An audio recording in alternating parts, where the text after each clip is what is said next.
Episode शुरू होता है हॉर्स रेसिंग के साथ, जहां पे काफी बड़ा अमाउंट लगा चुकी है और उसका घोड़ा जीतता हुआ दिखाई देता है। जैसे जैसे नजदीक आता है फिनिशिंग पॉइंट, उसका एक्साइटमेंट हाइपर लेवल में जाता हुआ दिखाई देता है। वहीं बैक एंड पर हमें फिशिंग करता हुआ कोई आदमी दिखाई देता है और उसी मछली की तरह वो भी तड़प रही होती है। जैसे ही वो फिनिशिंग लाइन के पास पहुंचता है, घोड़ा हार जाता है। वो बहुत ज्यादा डिसपॉइंट होती है। दृश्य बदलता है। उस कस्बे को रिनजियो ले जाया गया इनाम के तौर पर, जो वास्तव में एक ड्रैगन टेम्पल था। बिल्कुल सही, उसे वहाँ ले जाया गया। उसके स्वागत में वहाँ बहुत बड़ी पार्टी हुई। खूबसूरत लड़कियाँ, दारू, शराब, दुनिया भर के साथ जो से मिले। वो अपना समय वहाँ सपनों की दुनिया में बिता रहा था। मेरी जिंदगी भी कुछ उस तरीके से थी कुछ दिन पहले। दिन बीतता गया और उसे पता भी नहीं चला कि अब उसके जाने का समय आ गया। उसे वहाँ जाने से पहले तामातुम्बा दिया गया। इस संधि में बहुत यमी लग रहा है। नहीं, ये बिल्कुल खाने की चीज नहीं है। एक ऐसा आदमी जिसका दिल बहुत बड़ा हो और उसमें खजाने छुपे हों। मुझे काफी दिनों से कोई खजाना नहीं दिखा। तुम दोनों बिल्कुल गधे हो। ये एक तरह की कहावत है, खजाना।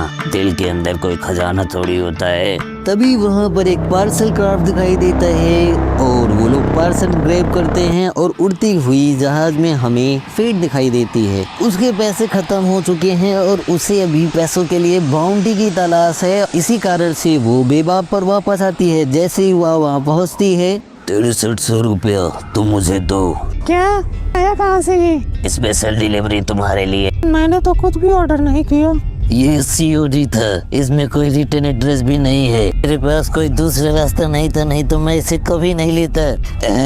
फिर वहाँ से चली जाती है। उसे उल्लू बना करके वो लोग परेशान हो जाते हैं और अंदर जाते हैं। सोचते हैं कि आखिर इसमें क्या हो सकता है, किसी तरीके का बम या फिर बायो वेपन, जिसके बारे में वो सोच रहे होते हैं। तभी स्पाइक उसे फाड़ देता है, जिससे वो गुस्सा करता है। उसमें निकालता है तो एक वीडियो टेप दिखाई देती है, जिसके बारे में उन्हें नहीं पता होता कि आखिर ये चीज क्या है। उन्हें पता चलता है कि ये कहां से आया है। एक्चुअली एक नॉन प्रॉफिटेबल संस्था होती है जहां से वो भेजा गया है। उसके हर एक जगह पर उसकी एक संस्था है। चूंकि ये उनकी समझ से बाहर होता है तो उन्हें लगता है कि ये किसी प्रकार का आर्टिफैक्ट है। ये भी जानकारी मिलती है कि इस तरीके के आर्टिफैक्ट को एक आदमी है जो खरीदता है, जिसे बेचने के लिए वो लोग जाते हैं। मैं वो कुछ कह भी नहीं सकती। अगर हमने इसको बेच दिया, क्या ये बिकेगा भी?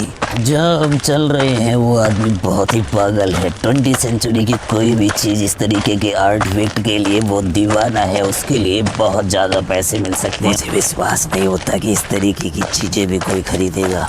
हीरे की कीमत केवल एक जौहरी ही समझता है, बाहरी तो उसे केवल एक पत्थर का टुकड़ा समझेंगे।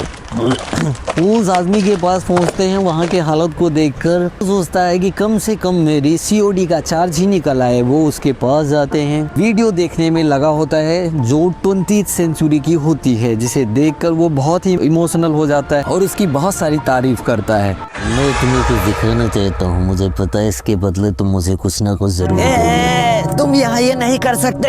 Cigarette man, cigarette. तुम्हें ये भी नहीं पता कि धुआं इलेक्ट्रॉनिक चीजों को खराब कर सकता है। इसी वजह से मैं लोगों को बना पसंद करता हूँ जो इलेक्ट्रॉनिक सामान के बारे में उनको बिल्कुल जानकारी नहीं है। इडियट इडियट इडियट, तुम क्या सोच रहे हो? तुम लोग यहाँ आखिर कर क्या रहे हो? मुझे बर्बाद करने आए हो ना? हमें हो तुम्हें बर्बाद नहीं करने आए। हमारे पास ऐसी चीज है जिसे तुम खरीदोगे। ये वीडियो कैसेट है। वाह, कितना खूबसूरत है ये चमत्कार से कम नहीं है कि आज के समय में भी इस तरीके की चीज मिल जाती है और वो भी सही सलामत। चमत्कार? इसके बारे में तुम्हें नहीं पता? ठीक है, तुम चाहते हो कि मैं तुम्हें बताऊं। तो 20वीं शताब्दी में कोई भी हमारी तरह डिस्क इस्तेमाल नहीं करता था वीडियो रिकॉर्डिंग के लिए। वो इस तरीके की चीजों का इस्तेमाल करते। सबसे महत्वपूर्ण बात कि ये डिजिटल बिल्कुल नहीं थे, ये सब मैग्नेटिक थे। मैग्नेटिक। वो लोग मैग्नेटिक सिग्नल के थ्रू वीडियो को रिकॉर्ड करते थे। अगर सोचो तो ये बहुत ही इंटरेस्टिंग है, लेकिन इसे बनाने वाली कंपनियों आपस में थोड़े से डिसएग्रीमेंट हुए, जिसके कारण से उन्होंने इसे बंद करने का निर्णय लिया और हमारे यहाँ रेवोल्यूशन आया।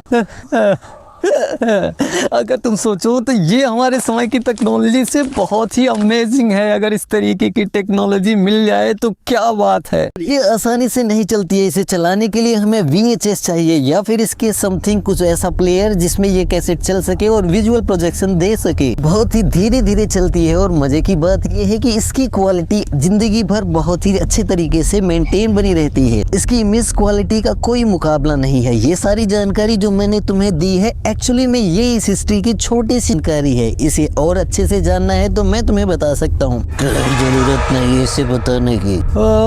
मैं सोच रहा था कि तुम्हें ये सारी जानकारी पसंद आ रही है मेरी। देखो दोस्त, अगर तुम्हें ये चाहिए तो खरीदो, फालतू की बकवास में बिल्कुल पसंद नहीं। वो उस कैसेट को लगाता है और वहाँ पर विजुअल प्रोजेक्शन आने लगता है। तीनों उसे देखने लगते हैं। वहाँ पर चीजें बहुत ही स्प्लिट वर्जन में दिखाई देती हैं। पर उन्हें एक लड़की दिखाई देती है और स्क्रीन ब्लिंक करने लगती है। शॉपकीपर उसे साफ करता है, अच्छे से चलने लगता है। जैसे ही लड़की अपना चेहरा दिखाने वाली है, वैसे ही फिर से वो ग्लिच दिखाई देता है। स्पाइक उसे ठीक करने के लिए उस पे लातों से मारता है, जिससे सारी टूट जाती हैं। दृश्य बदलता है। फे दिखाई देती है जो बेट लगा रही होती है। इस बार कुत्तों पर बेट लगाती है और वो जीत जाती है, जिससे खुश हो जाती है और इंसानों को कुत्तों से नीचे बताने का काम करती है। तभी दृश्य बदलता है। जेट बाकी लोग बेबाक पर दिखाई देते हैं जो उस टेप को सही करने की कोशिश कर रहे होते हैं। तभी उस शॉपकीपर का फोन आ जाता है और वो उनसे अपने पैसे मांगता है, जिससे वो गुस्सा होता है और कहता है कि तुम्हें वापस से हमें पैसे देने चाहिए, तुमने हमारे आर्टिफैक्ट को खराब किया। फिर उन लोगों को पता चल जाता है कि इसे चलाने के लिए जो प्लेयर चाहिए वो अर्थ पर मिलेगा और वो लोग डिसाइड करते हैं कि हमें अर्थ पर जाना है। दृश्य बदलता है। फिर हमें फिर से दिखाई देती है जो एक बार फिर से बेट को जीत चुकी है। दृश्य फिर से बदलता है। हमें बेबाक हाइपर स्पेस में दिखाई देता है। वो बाहर निकलता है, अर्थ पर लैंड करता है। एक वीडियो कॉल होती है। फिर उसे पता चलता है कि वो लोग अर्थ पर चले गए हैं उसे छोड़कर, जिससे वो थोड़ी सी डिसपॉइंट हो जाती है। सोचती है कि ये लोग ऐसा क्यों कर रहे हैं। दृश्य बदलता है। जेट और फे हमें वहां उड़ते हुए दिखाई देते हैं। उसी जगह पर जा रहे होते हैं जहां पर वो प्लेयर रखा होता है। जैसे ही वो वहां पहुंचते हैं, उन्हें पता चलता है कि वो 28 फ्लोर पर है। इसके लिए उसे नीचे जाना होगा। लिफ्ट को ऑन करते हैं, लेकिन लिफ्ट खराब होती है, जिससे वो नीचे रस्सियों के सहारे जाने का डिसाइड करते हैं। जैसे ही नीचे उतरते हैं, रस्सियों के सहारे जा रहे होते हैं, ऊपर से लिफ्ट टूट जाती है और उनके ऊपर गिरने लगती है। वो लोग खुद को किसी तरीके से बचा लेते हैं पानी से होते हुए। जैसे आगे जाते हैं और नीचे जाने के लिए सीढ़ी का इस्तेमाल करते हैं और वो सीढ़ी टूट जाती है। खुद को किसी तरीके से वो बचाते हैं। तभी फिर से पानी से होते हुए वो लोग उस जगह पर पहुंच जाते हैं जहां पर इलेक्ट्रॉनिक चीजें रखी होती है। वहां बहुत सारी इलेक्ट्रॉनिक चीजें दिखाई देती हैं। वो लोग डिसाइड करते हैं कि हमें कौन सा प्लेयर ले जाना है और वो प्लेयर और एक टीवी लेकर वहां से निकलते हैं। वापस हाइपर स्पेस में दिखाई देते हैं। वो उसे ऑन करने की कोशिश करते हैं। तभी पता चलता है उन्होंने VCR की जगह CD उठा लाई, जिससे